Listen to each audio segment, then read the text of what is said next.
তোমার শালাবাবুর ফোন বস। ধর ধর ধর, দেখ শালাবাবু কি বলছে।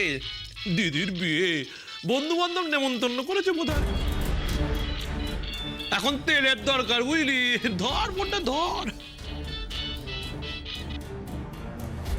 হ্যাঁ স্যার বলুন। আরে শুভ্র, ওটা ওটা সরিয়ে রাখো। হ্যাঁ ঠিক আছে।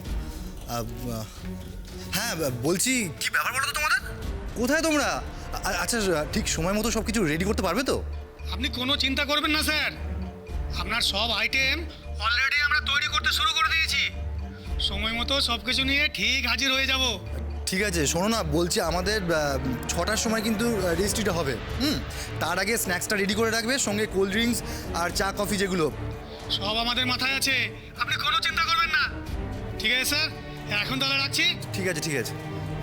আরে ধর তখন থেকে বস, হ্যাঁ, কাজ হয়ে গেছে। এই চিকেনটা কিন্তু বেড়ে রেঁধেছে বুঝলি, লোভ সামলাতে পারছি না, পুরোটাই সাফা করে দিলাম। হ্যাঁ, তাড়াতাড়ি বেরিয়ে যা, তাড়াতাড়ি বেরিয়ে যা।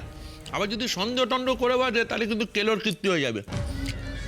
আজকের রাতটা আমার শ্বশুর বাড়ির লোকেরা একটু ভালো মন্দ খেয়ে দেনি, তারপর কাল তো তু মেরে সামনে मैं तेरे सामने तुझे देखूं के